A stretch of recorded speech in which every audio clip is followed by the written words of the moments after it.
Halo teman-teman, kembali saya William. Di video kali ini saya unboxing ini nih dari BSC ya, nih Breezscale Micro ya. Entah kenapa nih masuknya cuma satu ya. Pas buka PO itu 3 varian ya. Varian RLA Memiya yang ada tamponya, terus yang cup karbon sama yang polosan ini, tapi entah kenapa datangnya cuma yang polosan. Yang keduanya itu belum masuk ya. Ini RX-7 di atas ya, Mazda RX-7 1/64. Di bagian belakang nih BSC Breezscale Micro, terus di bagian bawah ada caution dan warning, nggak ada license sama sekali ya. Jadi ya ini masih product license ya. Ini langsung kita buka aja ya. Mazda RX-7 ini ya udah banyak brand yang bikin sih, salah satunya Time Micro juga bikin, terus ada modeler, ada ignition model, terus ada apa lagi ya, brand Master kayaknya udah lama nggak ngeluarin si RX-7 ini ya. Jadi ya ini Breezscale Micro ya, mirip-mirip si Master sih kayaknya. Kalau si Time Micro kan kayaknya si nggak openable ya. Ini kenapa keras banget sih. Nah, kalau Time Micro nggak openable sepertinya, nggak seberapa ingat. Ini lupa diliatin, ini limited ya. Di Mazda RX-7 BSC Breezscale Micro Limited Edition 392/499. Jadi ya 499, tapi ada 3 varian sejauh ini. Mungkin kedepannya bakal bikin varian, kurang tahu juga sih ya. Oke, ini kita lihat detailnya aja. Untuk detail lampu depan ya, ini lampu depan udah dari Mika. Kenapa ini malah jadi nggak rapet ya? Ini memang dapat openable, tapi kenapa jadi nggak rapet nih nutupnya? Ada yang nyangkut kah? Sepertinya enggak sih ya. Kalau nutupnya nggak rapet gini kayak ngeganggu aja sih. Ini pokoknya lampu depannya udah dari Mika. Ini yang lampu bagian bawah juga dari Mika. Yang saya suka yang ini ya, lampu bawah dari Mika ya. Kalau ignition model kan cuman dicat warna silver gimana gitu ya.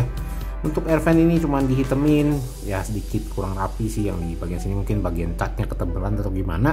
Di bagian bawah nggak ada fog lamp ya. Ini body kit RLA Memiya.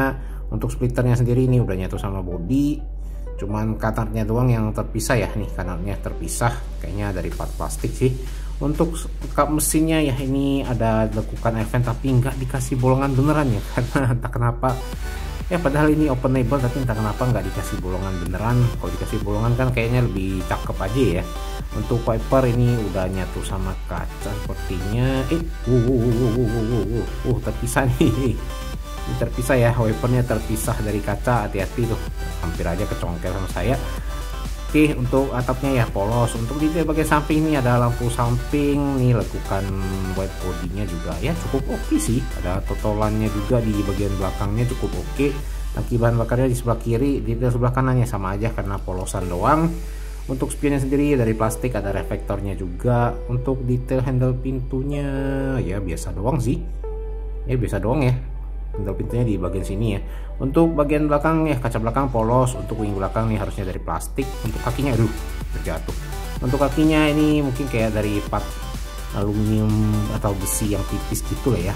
Untuk lampu belakang udah dari Mika, bisa kelihatan nih agak sedikit transparan, bisa kelihatan itu.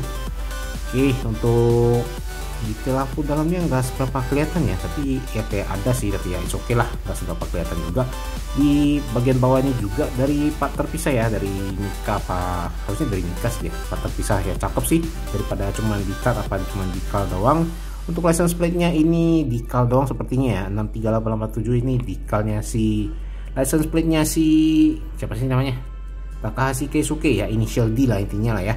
Untuk di sini ada tow hook-nya dari ya, titik senggol copot dari kayak part plastik juga. Yang ini ya, sasisnya sendiri diecast ya, ini plastik sih, plastik apa diecast sih, kayak diecast ya, kayaknya diecast sih, dipegang gini tapi feelnya kayak plastik ya, anggap aja plastik lah ya. Ini juga diffusernya plastik, ban karet. Yang belakang bisa rolling, yang depan seret ya, anggap aja nggak bisa rolling. Harusnya sih bisa ya, cuman seret ya, anggap aja nggak bisa lah ya. Untuk detail di sebelahnya ya cukup oke. Yang belakang entah kenapa rollingnya lancar, yang depan malah nyangkut seret-seret ya, biarin aja lah. Untuk detail interiornya ini setir kanan dan joknya warna merah, terus detail lainnya udah nggak ada. Dan untuk detail mesinnya ini entah kenapa nggak bisa nutup rapet, mungkin karena lekukan ini kali ya, nyangkut ke si strut barnya atau gimana. Ini strut barnya warna hitam, yang bagian samping juga warna hitam. detail warna kuning apa itu ya, kayak apa sih, bukan intake sih, kayak exhaustnya ya, bagian exhaust ya, exhaust ke belakang nih biasanya ya, kayak warna kuning. Terus ini ada kayak ya selang-selangnya ya, detailnya sih cukup oke untuk kap mesinnya ya, untuk kap mesin, untuk bagian mesinnya ya. Cuman ya entah kenapa nih nutupnya nggak rapet, harus ditekan lagi mungkin ya. Kalau ditekan gini ya rapet, nggak ganggu sih, tapi kalau nggak ditekan malah nggak rapet, ngeganggu gimana gitu ya, kayak ada apa sih nih, kayak bekas lem gitu